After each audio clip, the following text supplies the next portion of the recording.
నేను బెంగాల్లోని పూర్వ బర్ధమాన్ జిల్లాలో ఉన్న క్రాస్బో సరస్సు వద్ద ఉన్నాను. ఇప్పుడు మీరు చూడగలిగినట్లుగా ఇది చాలా ప్రశాంతమైన ప్రదేశం. ఇది పక్షులను వీక్షించే ప్రదేశం కూడా.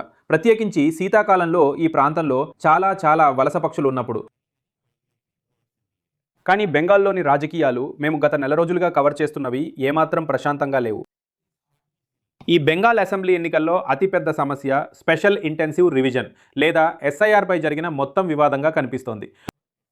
దానిపై తాజా సమాచారం ఏమిటంటే బెంగాల్లో ఓటర్ల జాబితాలను ఇప్పుడు ఫ్రీజ్ చేశారు. అంటే 23వ తేదీన లేదా 29వ తేదీన ఓటు వేసే ప్రజల ఆ ఎన్నికల జాబితాలు ఇప్పుడు లాక్ చేయబడ్డాయి. బెంగాల్లో తీర్పు ప్రక్రియ తర్వాత అనర్హులుగా తేలిన ఆ ప్రజలందరి పరిస్థితి ఏంటి అనేది మరో ప్రశ్న. అలాంటి వారు సుమారు 27 లక్షల మంది ఉన్నారు. వారిప్పుడు అప్పీల్ కోసం ట్రిబ్యునల్ల ముందుకు వెళ్ళాలి. కానీ ఇప్పటి వరకు ఈ ట్రిబ్యునళ్లు వాస్తవానికి పనిచేయడం ప్రారంభించలేదు. మరియు ఈ ప్రజలు కేవలం ఆన్లైన్లో మాత్రమే అప్పీళ్లు దాఖలు చేయగలిగారు.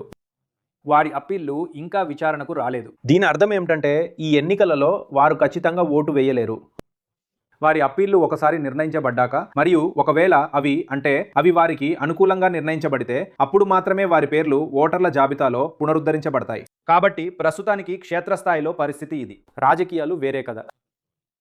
ప్రధానమంత్రి బెంగాల్లో చురుకుగా ప్రచారం చేస్తున్నారు మరియు బెంగాల్లో చొరబాట్లకు తృణమూల్ కాంగ్రెస్ బాధ్యత వహిస్తుందని మరియు బీజేపీ ప్రభుత్వం ఆయన ప్రకారం అధికారంలోకి వచ్చిన తర్వాత ఈ చొరబాట్లకు సహాయం చేసి ప్రోత్సహించారని ఆయన చెప్పే వారిపై చర్యలు తీసుకుంటారని ఆయన అన్నారు.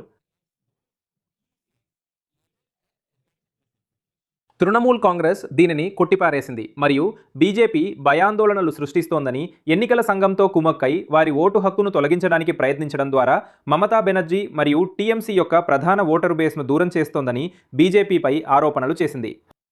ఈ మొత్తం రాజకీయం చాలా పెద్ద ఎత్తున జరిగింది. ప్రతిరోజు మీరు ఈ కథకు సంబంధించి ఏదో ఒకటి వింటూ ఉంటారు.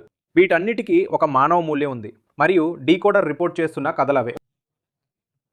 ఈ మొత్తం ప్రక్రియపై అప్పీల్ చేయడానికి ప్రయత్నిస్తున్న వేలాది మంది ప్రజలతో ఉన్న ఈ భారీ క్యూల గురించి మేము రిపోర్ట్ చేస్తున్నాము. వారందరూ మాకు వారి పత్రాలను చూపిస్తూ తాము నిజమైన ఓటర్లమని, ఎలాంటి సరైన కారణం లేకుండా తమ పేర్లను జాబితా నుండి తొలగించారని చెబుతున్నారు.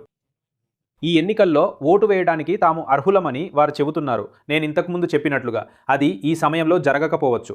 కానీ ఈ పరిస్థితి ఎలా మారుతుందో అని వారందరూ ఆవేదన చెందుతున్నారు.